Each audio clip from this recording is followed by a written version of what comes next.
Welcome to your weekly program, BelAhdan, the show that brings you CIA asset to your living room. We are really very delighted to have a very special guest today. But 2 weeks ago, and we talked to Trevor Harrison about his terror factory. This is how the FBI manufacture terrorists in this country. And he raises a very important question. Do the FBI catch terrorists or created them? Today we have another take on the CIA. Do the CIA really? So we have the FBI create terrorists. Now we have the CIA kill terrorists. We have the drones programs. And then we have industrial complex. Military industrial complex are getting all the green out of all this, the benefit all of these things. So now let's talk about our guest today. So we have Susan Lindauer. She is really coming up with an interesting book, Extreme Prejudice, and she was a CIA asset and now whistleblower at the time. And she was, amazingly enough, that's something I did not know. She was jailed for 1 year, and I didn't even know how could you jail someone like that? What a crime? So we'll be interested to talk to her and find out what is inside the CIA. How does organization work and function? Do they really protect the American people, or do they protect the systems? Welcome to BelAhdan, Susan. It's very great to have you here. Thank you. Well, I can tell you they are protecting the government against the people. And national security is now invoked to defend Congress members who want to seek re-election. And it has nothing to do with the welfare of the American people or the safety of our society. It's about protecting access to power. So did the CIA overlive its function? Is it really, what was its function before to put together information? And how long? It's about 60 years ago, something? Well, the CIA would like to think that it is still relevant in the world. It is mostly, however, dedicated to creating chaos, as we know. And chaos is now backfiring. And I want to show everyone today, for example, this is the anniversary of the 10-year start of the Iraqi war. And I want to show you how easily you could have had peace. Because one of the greatest lies that has been told to the American public is that there was no other way to deal with Saddam Hussein's government except through military confrontation. And you'll see this now as a tragic psyop. And it should be understood that the reason you don't know anything about the real story of Iraqi pre-war intelligence is that I and two other gentlemen who were also assets, all three of us were arrested on the Patriot Act. I was thrown in prison. I was held under indictment for 5 years. What was the crime? I didn't get that. I was accused of being an Iraqi agent. They decided that because I opposed the war and because I refused to say there were I insisted there were no weapons of mass destruction in Iraq. But you worked for the CIA. I was an asset. I was a back channel. I covered Iraq at the United Nations as a back channel. I was a back channel communications to Baghdad. So they were, whenever we had questions on terrorism, for example, that was my specialty, was terrorism. Whenever they had things that they wanted to find out, I would make the questions to Baghdad, and Baghdad was one of our best sources. So an asset does not work, the FBI full-time, it's just there when they need it? Pretty much, yes. I was a private citizen who was an anti-sanctions activist. So asset, that's in a very colloquial name, it's a spy. Yes. You can say it's a spy. Well, come on. Well, we pay a whole price for this. But in my case, they knew what I was there to do because they understood that I was reporting to the U.S. government and that they wanted it. Iraq desperately. See, this is the tragedy, and I have to. The greatest lie of all was that Saddam Hussein was trying to pretend that he had weapons of mass destruction, or he was refusing to cooperate. That is an outright lie. Saddam Hussein urgently desired to restore his relationship to the old United States because he saw Iraq as a bulwark to Iran, and he took every opportunity to reassure the West There were no weapons of mass destruction. He had no intention of getting weapons of mass destruction. He had every desire to contribute to anti-terrorism. We worked with him before against Iran for 10 years. Right. That's right. We probably have all the weapon that he's been, we sold him this weapon. But the thing is, by that time, they had been destroyed, and there was no way that they could possibly, under the sanctions, have acquired new materials to build new weapons. We knew this. And so, sorry, let me just outline very quickly, because we have a short time, the 5 things that Iraq tried to give the United States. Weapons inspections. Immediately from the end of the Clinton administration, Iraq was pushing very hard to get the weapons inspections started. And it was the White House, it was the Bush administration that refused to go in. But Baghdad was eager to prove itself. At any moment, Colin Powell gave a speech at the start of the Bush administration that it would be a short conversation. He was paraphrasing the Iraqi ambassador in a briefing that I gave to the White House, that in fact Iraq said it would take 2 to 3 weeks to resume the weapons inspections, and that they were confident that we would find absolutely nothing there, and that they hoped that they could end the sanctions. Iraq also offered the United States preferential contracts for oil development and the rebuilding of Iraq's oil infrastructure. Iraq offered to buy all U.S. Oil equipment for the pipelines, the pumping stations. Everything had been so degraded. The United States was going to make out like a bandit. The United States was going to be able to, Iraq was willing to swallow its pride and let the United States have everything we wanted. They offered the United States preferential contracts for rebuilding the healthcare system after sanctions. But they didn't trust the guy. Hold on. So it doesn't matter what they offer. Hospital equipment, pharmaceuticals, transportation. Iraq offered to buy 1 million American manufactured automobiles every year for 10 years. It was jobs. The CIA was anything the CIA could ask for, the CIA was demanding. It hadn't, this thing about weapons of mass destruction was a fraud. We all knew it was a fraud. The CIA, there was nobody anywhere in the world. I heard Richard Pearl today on Minnesota Public Radio saying that, all the intelligence agencies all agreed that Iraq had weapons of mass destruction. That is a lie. 10 years later. 10 years later, he said that he said it this morning, and I was like, you could have heard me in the kitchen listening to this morning. I was like, no, that's a lie. That's a lie.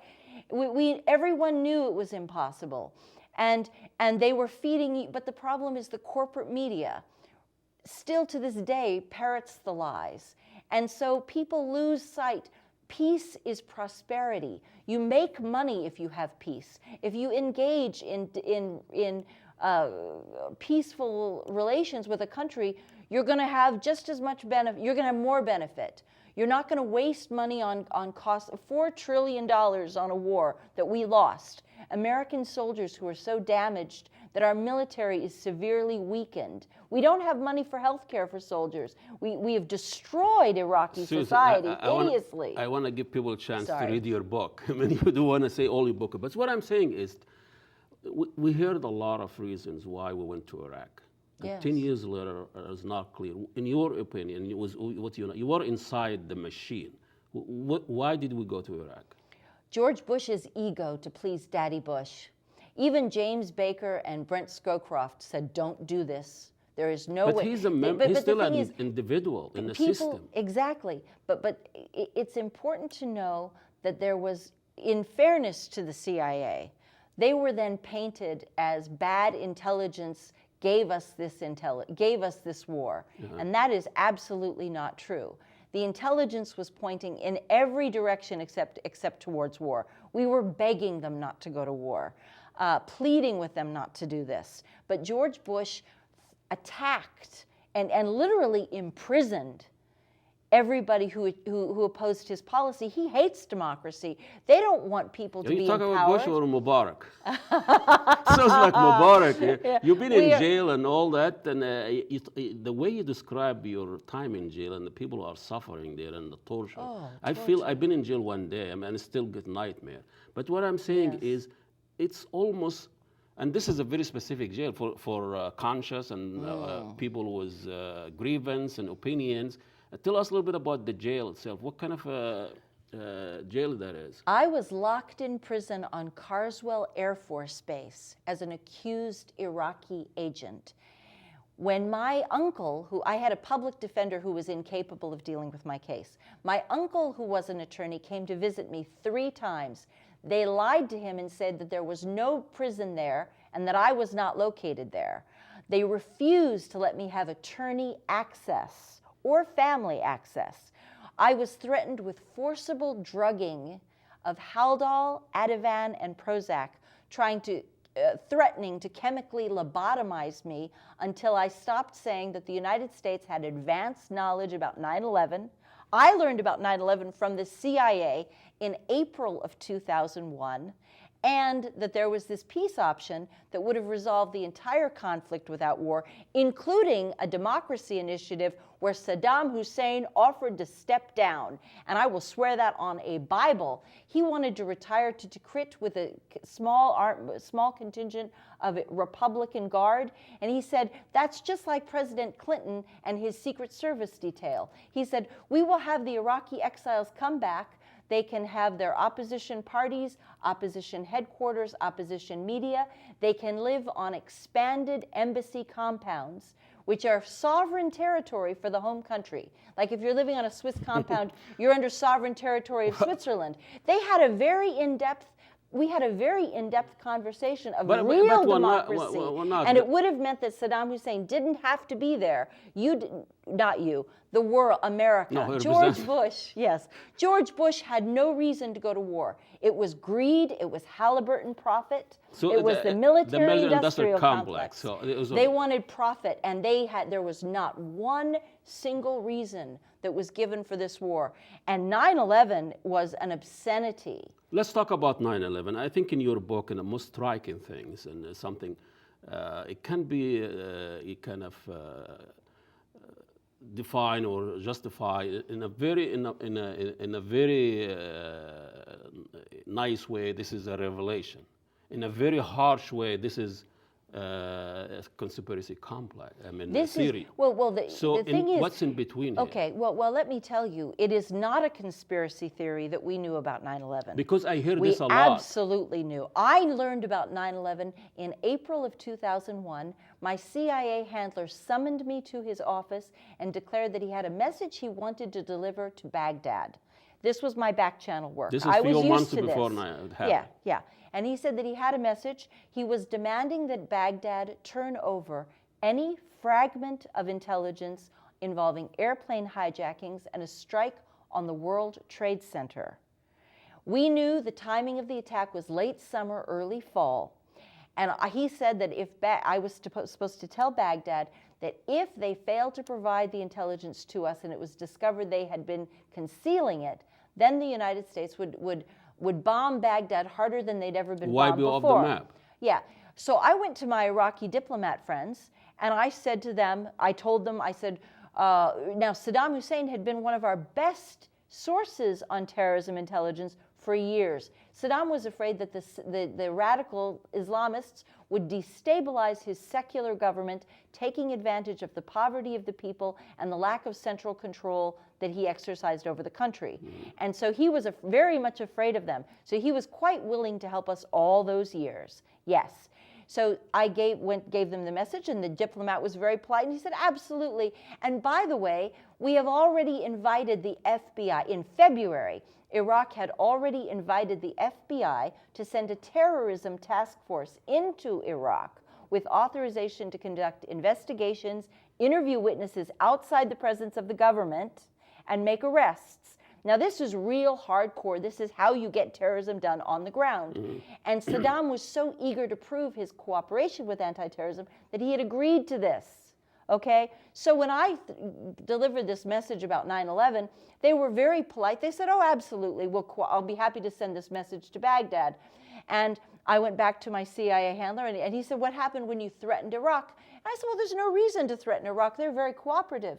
He said, I want you to go back and I want you to tell those blankety, blankety, blanketies, blankety, blankety, that they better blankety, blanketies. You know, and they better do it. A lot of blankets. This guy was mad, huh? He was mad, screaming mad. And then I knew that they already had the 9/11 threat. In May of 2001, I was ordered to say to the Baghdad people, to my contacts, the threat of war, quote, and I'm an asset. This is an absolute quote. You don't ever change the wording when you're told a message like this. I will swear to that. The threat of war originates at the highest level of government, above the CIA director and above the Secretary of State. Now, ladies and gentlemen, that can only be three people: President George Bush, Vice President Dick Cheney, and Donald Rumsfeld. Okay? And that was the message to Iraq. He said, my CIA handler said, I do not want the Iraqis to think that this message originates at our low level. We want them to know it's the highest level. And that meant that that Bush, Cheney, and Rumsfeld already knew about the 9/11 conspiracy. I know we're running out of time here, but I really want to talk to you about President Bush.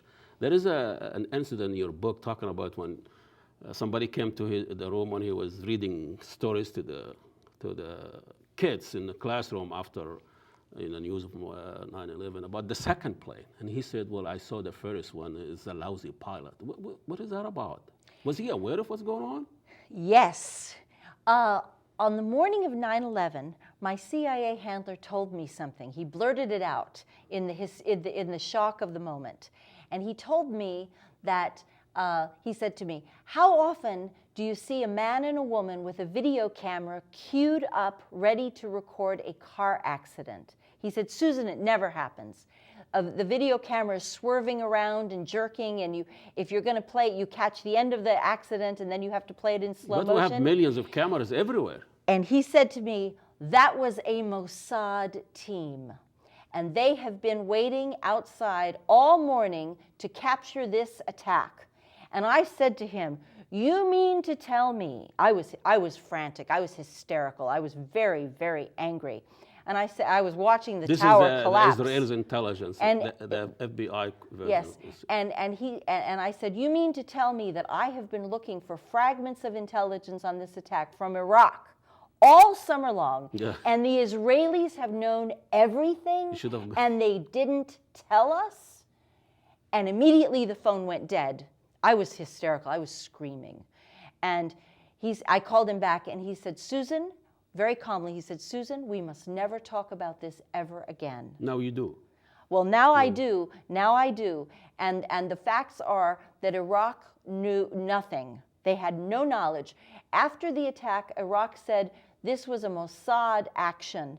The Mossad had more intelligence than anyone, and if you had wanted to stop this attack, you could have done it. But you let your own people die.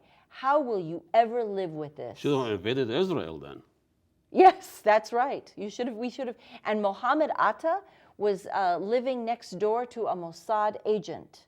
And he was under scrutiny from the Mossad, and he was also he worked for the CIA. How the people financed are, by the CIA. the people It is absolutely an inside job.